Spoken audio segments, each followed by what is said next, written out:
Hej alle. Jeg er Mathias Koller, Kongerige Denmark, and I am auditioning for Hetalia. It's a Beautiful World panel at AWA 2013. I'm going to answer some questions, and then the strange lady that I have been living with is going to answer questions about me. So, here it goes. I'm going to answer the first question, which is the most important thing about being a nation.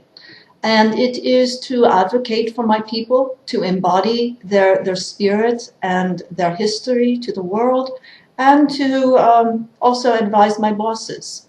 Nations are kind of like living historians. We can tell our governments what worked in the past, what didn't work, what things would please the people or not. So that's the most important thing we do. And I love my people. They're beautiful, they're ecologically aware, they're open-minded, they're independent, and they are some of the happiest people on the earth. I am consistently in the top 5 of the world's happiest nations. And I'm a happy guy. All right, so festivals, sports, and get-togethers. There's Yule, you call it Christmas, and we have our winter solstice celebrations, of course. We also have Midsummer's Eve, and we celebrate that with bonfires and a special hymn that we sing. We also have great jazz festivals, such as Vinterjazz, and we also love football. That is our favorite sport, but I'm also really good at swimming, handball, and badminton. And those are some of our favorite things. Now, great mortals. I gave the world great writers like Hans Christian Andersen and Isaac Dinesen.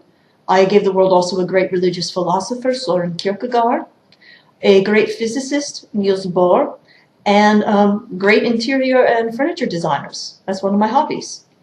I also gave you Nikolai Coster-Waldau, who plays Sir Jaime Lassiter on Game of Thrones. I also gave you the TV show that was the inspiration for The Killing. In Danish, we call it Forbrydelsen. And I also gave you Vikings and Legos. Yay! Oh, and by the way, I also won the Eurovision Song Contest this year. Suck it, Styria. Yeah. All right. Lessons learned, regrets. In the 1860s, I went to war against Prussia and Austria to keep the duchies of Holstein and Schleswig. And I got trounced. It was really humiliating.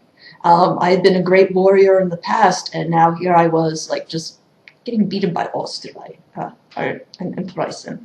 I even thought of making a deal with Prussia in order to become one of his territories. I mean, that's how low I fell. But fortunately, he didn't take me up on it. So what I decided to do was that I needed to give up on empire building, and I was going to just take care of my own house. Take care of my people, put my internal affairs in order, and I have to say that it paid off. And it led to having a great success as a happy, wealthy nation in the 20th and 21st centuries. Okay, my best allies. My brothers, of course. Even Sverige and I have better relations now than we used to. Noah sometimes insults me, but I know he really loves me deep down inside. I also get along really well with my other neighbors, Germany and the Netherlands, Tyskland and Nederland. I'm part of 2 Hetalia trios. The Awesome Trio, which is me, America, and Prussia. We get together because we're awesome. And then there's the Epic Fail Trio, which is me, England, and Prussia.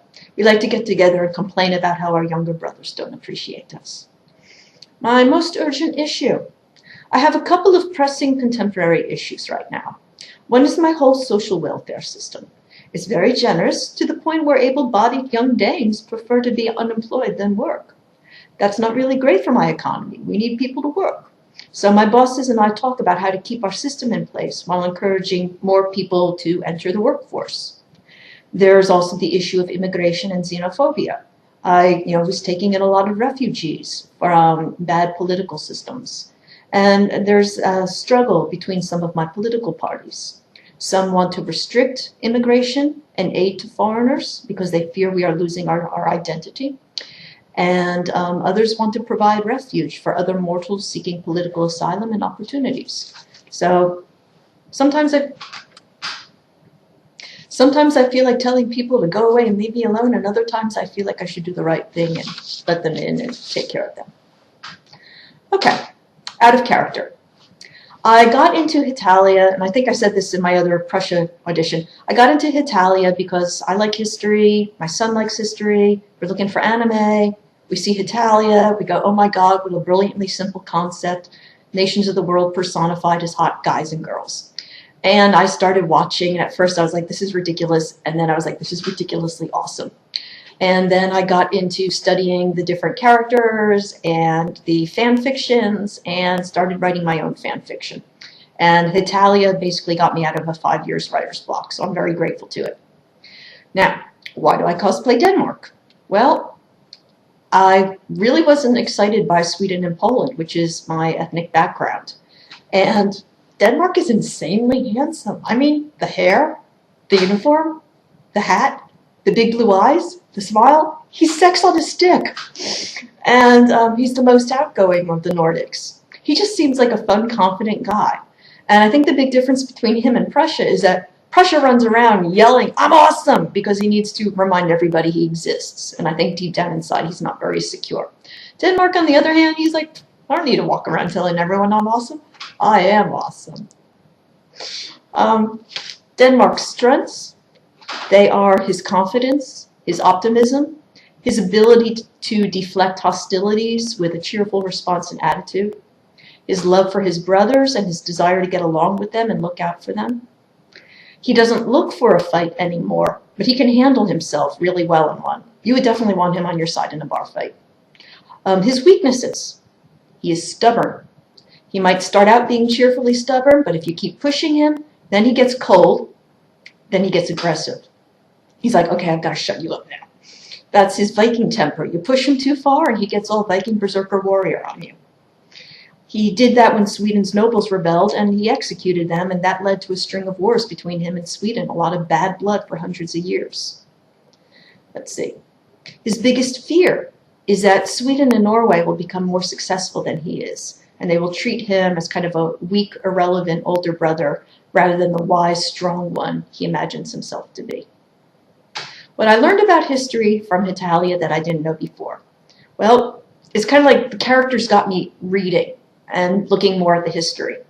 But I did not know about the fact that Sweden and Denmark have been involved in more wars than any other nations. That's interesting because we think of Prussia as the great warrior nation, or we think about England, or we think about Russia or Germany. And actually, Sweden and Denmark, they've been at each other's throats for several hundred years. They've also been involved in other wars. Good times. I also did not know about the whole Prusso-Danish War in the 1860s, which was basically Denmark's lowest point in history. When you are basically getting beaten up by your neighbors, and you used to be the Viking nation that beat them up, it's really sad. But he actually was able to turn that around by saying, okay, I'm jumping off fortune's wheel. I can't do this anymore. And I'm going to take care of my people and myself.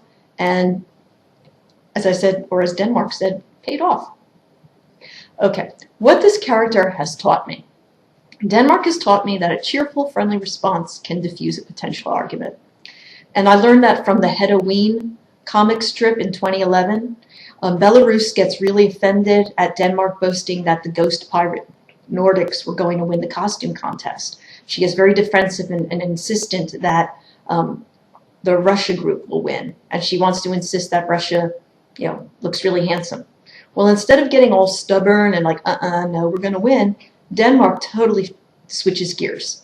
And he tells her that her brother Russia's costume is very good and they have a great chance of winning. Belarus backs down and she even smiles. He gets Belarus to smile. And I think that's pretty awesome. And I think it shows that he's a little more clever socially than people think he is. And you know what else I learned from Denmark? You can build anything with Legos. Well, that's the end of my audition tape. This is the Papillon Slave, also known as Elaine Phillips, signing off as Denmark, and my audition for AWA, Hetalia, It's a Beautiful World. All right, bye-bye.